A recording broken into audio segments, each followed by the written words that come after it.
What are you willing to release to get the results you say you want?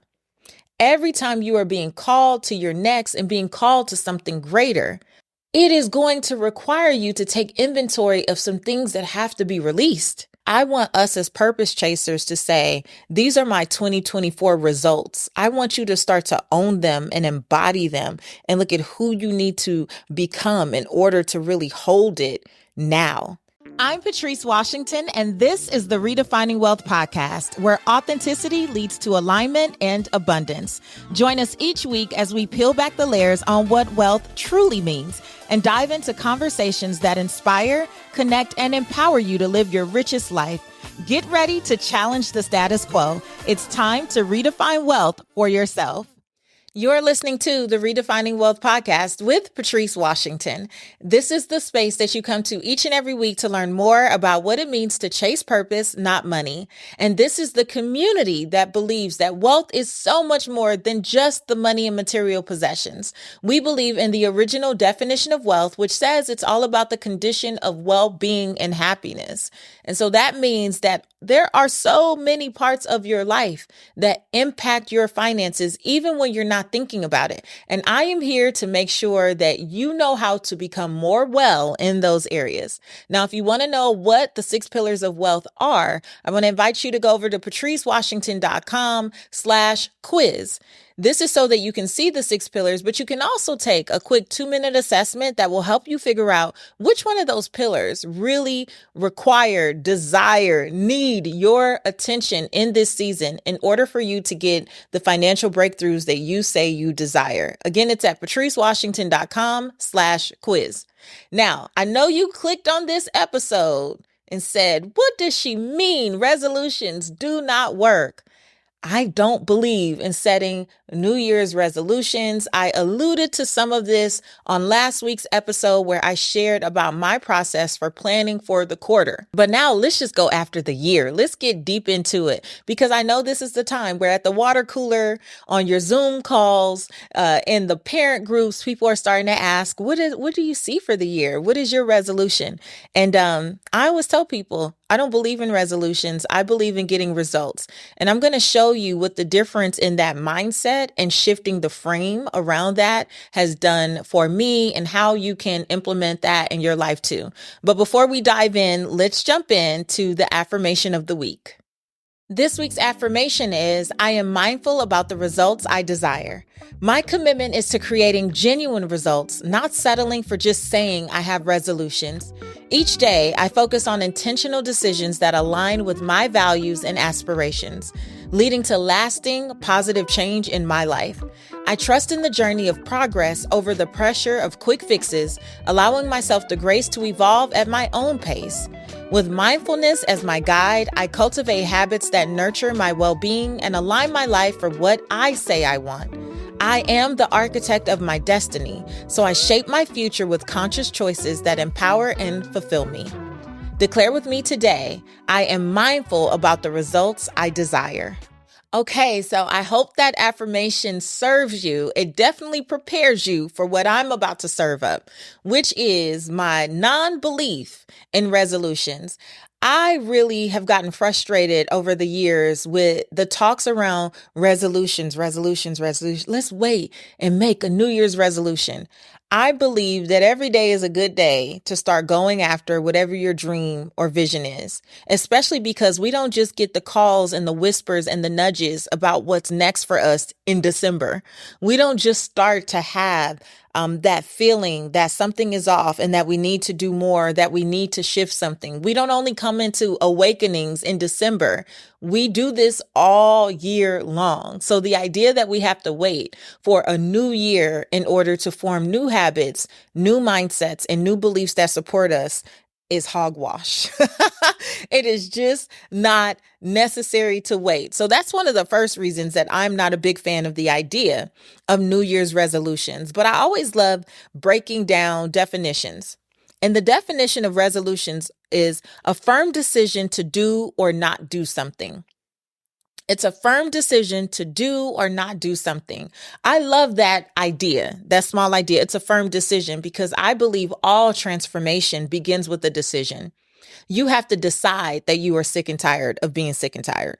You have to decide that you desire something different for your life in any one of the pillars.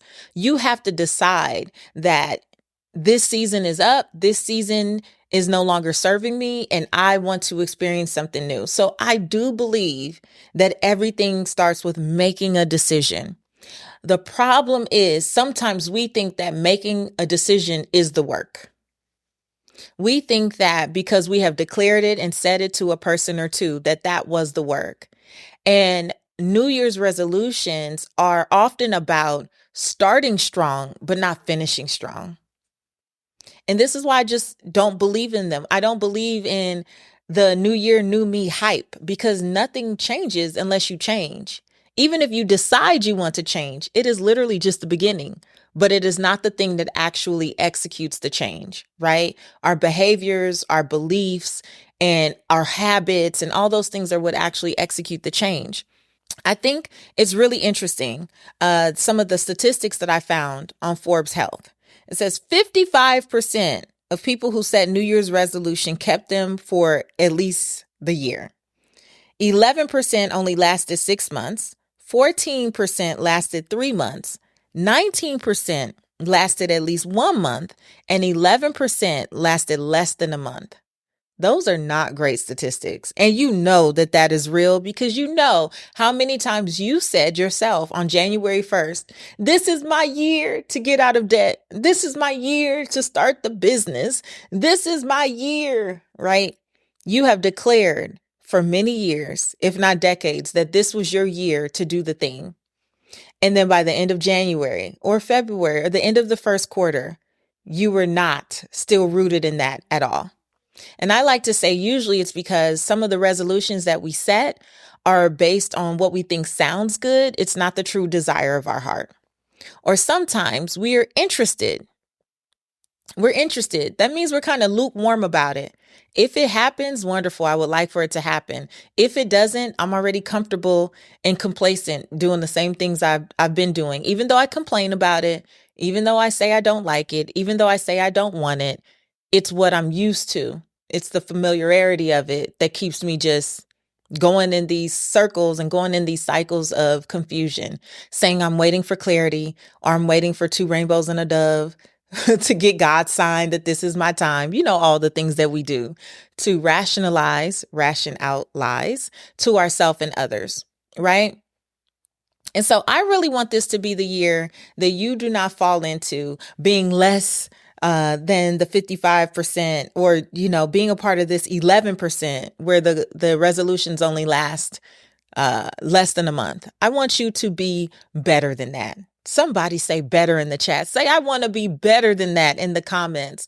If you believe that 2024 is your time to finally do insert whatever that is for you, then I want you to consider with me not making this a New Year's resolution. Just make this the result of what you desire, right? Just make it the result that you are willing to work towards and that you are willing to plan with intention to get. Because if we leave it again, just up to it being a New Year's resolution, it's a nice start strong effort, but I want to see you get to December 31st and finally say, this is my thing. Like I finally did the thing. I made progress. And even if I didn't hit it 100%, oh my gosh, am I so much closer than I've ever been because I set my life up to support what I say I wanted. So here's the big distinction for me. Resolutions are about that firm decision in the beginning. Wonderful start. But when you move into talking about results, the results I want to create this year are X, Y, Z. The results speak to a commitment to obtain an end goal. Let me say that again. Results are about the commitment towards obtaining an end goal. Resolutions get you excited, right, about the start. But when you focus on results, you really get into the execution so you can reach the end goal. Those are not the same. Because when you start to look for the results, now you start to plan with more intention. Now you start to prepare. Now you start to align yourself with the support and the people who can help you get there. Last week, I briefly mentioned that whenever I think about what I desire for the year, I break it into quarters. And if you didn't listen to that episode, we will link to it in the show notes. You got to go back. Just go back to last week's episode about how I plan my quarter, and it'll give you some more detail. But when I'm looking at the results that I desire, I break down the levels of the goals that I need. And so I was sharing with you before, I look for what are the safe goals? What are the things that just require my yes? They just require me to list them down, get them done, put it on the calendar, make it happen. No more looking for time, just make time. And then what are my support goals? Where are the things that in order to truly accomplish, I may need someone else's support?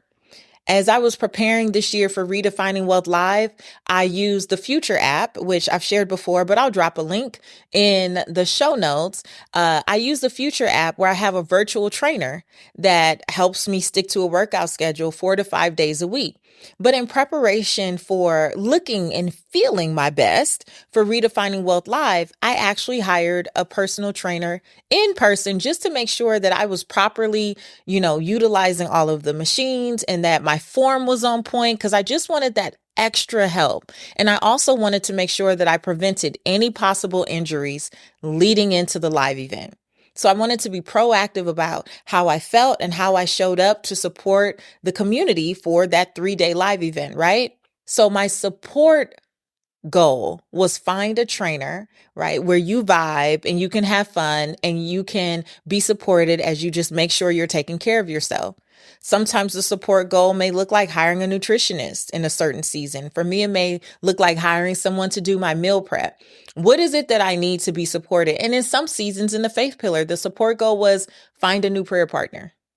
Doesn't always have to be something paid, but it is about understanding that what we say we want often requires the support of other people. So don't be afraid to get it, right?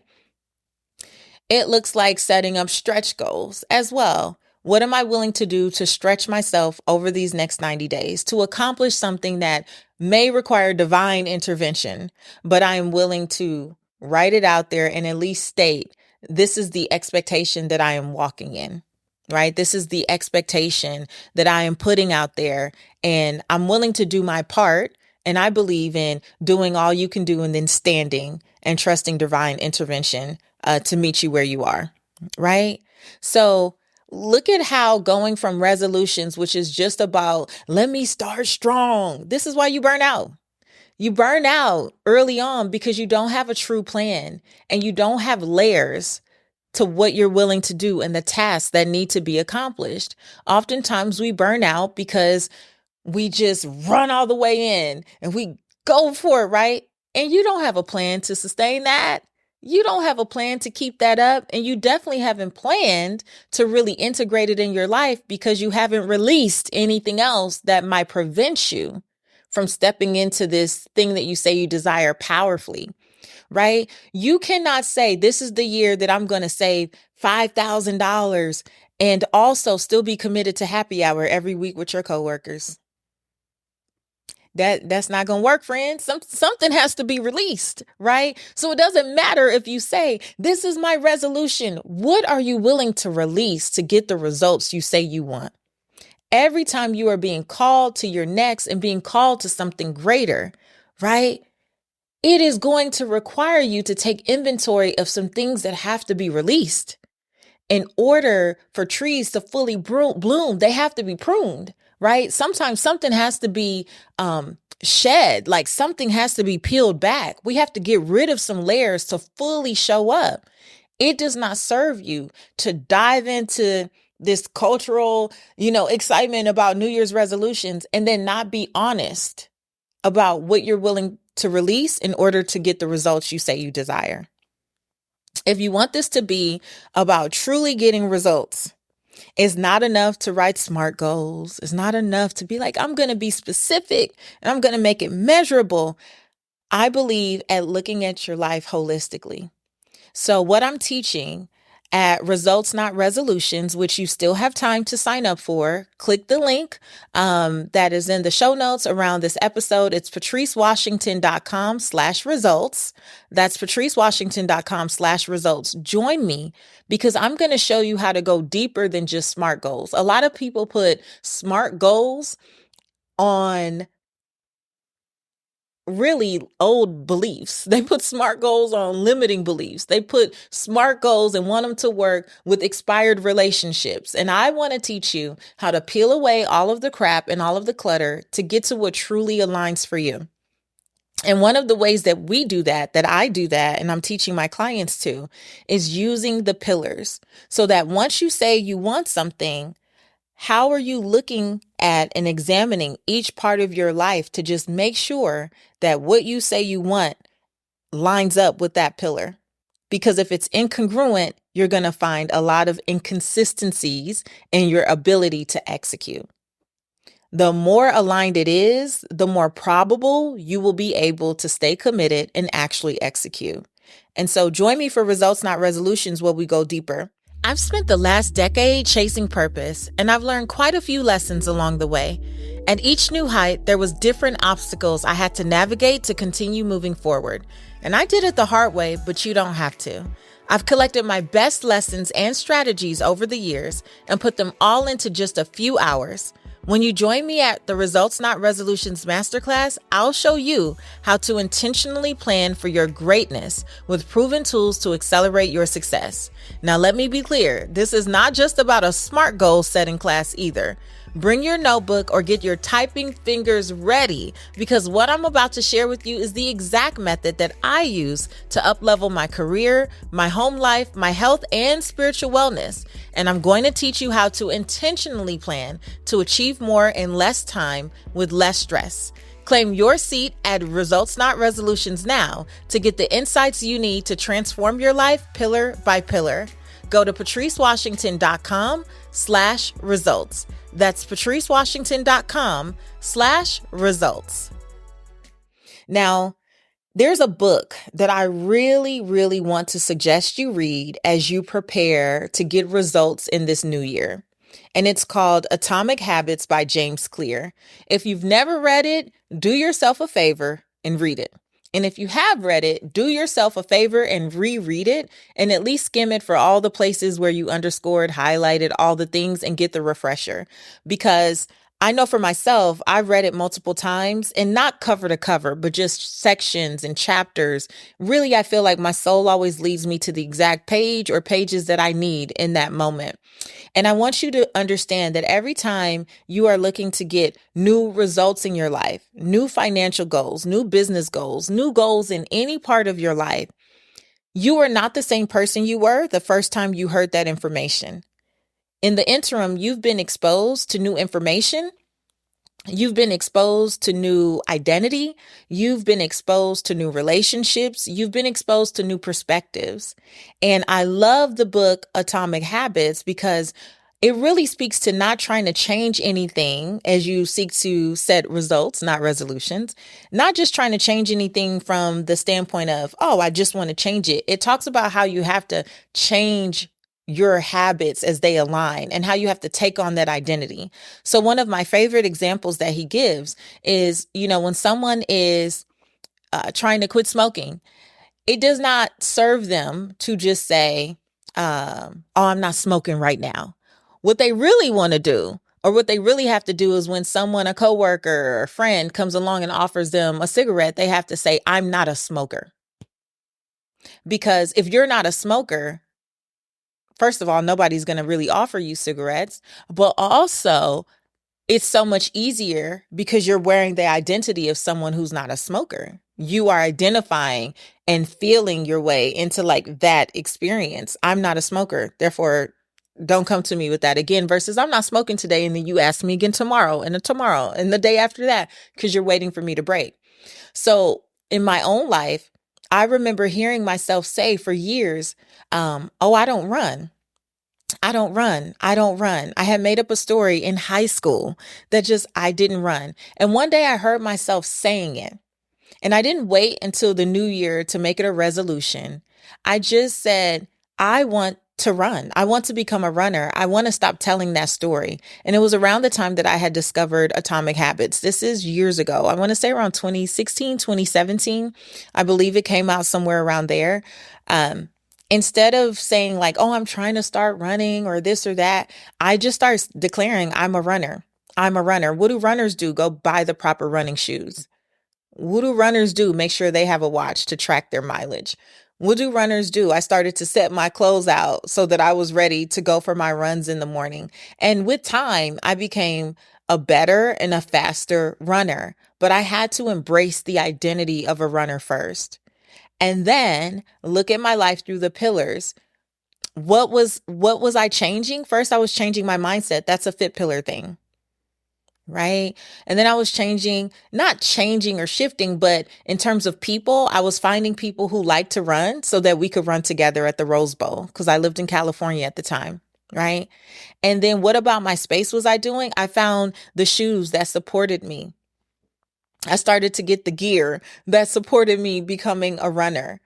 I used to have to just talk to myself like, yes, you can do hard things, and just the resilience of it all through the faith pillar. Like I started to look at the pillars and go, what about my life can I shift in order to support the thing that I'm saying I want? And that book, Atomic Habits, it had so many goodies, but one of the big ones for me was owning the identity of what you say you're becoming. Just because you make the decision and you write it down, and I believe in Habakkuk 2:2, write the vision and make it plain. I believe in all of that. But just because you make the decision, that is beautiful, but it's the start. You finish strong by setting up all these other things to support you. And the pillars are a great framework to support you in that. All right. I really, really want to just encourage you to consider getting out of the language. The big thing about the people pillar, and even you being a purpose chaser who tunes into this podcast week after week after week, is my prayer is that you start to shift your language, because the language that you use matters. What you verbalize, you magnify and you magnetize in your own life. And I want to encourage you to use words that support you. And so while resolutions, again, are wonderful because it's about starting with a firm decision, I want us as purpose chasers to say, these are my 2024 results. I want you to start to own them and embody them and look at who you need to become in order to really hold it now. I want you to take on the identity of the man or woman who is standing on December 31st, 2024, saying, I did that. Like I did that. I was able to make that happen. But in order for you to do that on December 31st, we have to start working now. We have to start setting up our lives to support us now. We have to stop rationalizing and romanticizing and start being radically honest about where we are and if it is supportive of what we say we want. We have to start, shifting the limiting beliefs and the mindsets and the language and the relationships and the environments and all of the things so that we can stand confidently on December 31st, 2024 and say that I did that. So that is what I want to really drive home for you and give you a framework for how to set it up. So join me again. Results Not Resolutions is at patricewashington.com/results. It is going to be a phenomenal time. We're always going to have fun because I don't believe personal development needs to be daunting. I may do some prizes and some giveaways. You never know. So you want to be there. But most importantly, come with a notepad and an open heart and mind. I'm going to say a lot of things that are counterintuitive to maybe what you've heard about goal setting, but I promise you everything that I share with you has been a part of the secrets to my success and now the success of the clients that I coach. And I want to give you some of those goodies. So come and get it. I hope that this episode blesses you. Make sure that you share your thoughts and your takeaways in the comments. You can find me on Instagram at Seek Wisdom PCW. Rate and review this podcast. It helps other purpose chasers find us. And I can't wait to see you at Results Not Resolutions. Until next time, I want you to go live your life's purpose, find fulfillment, and earn more without ever chasing money. I'll talk to you later.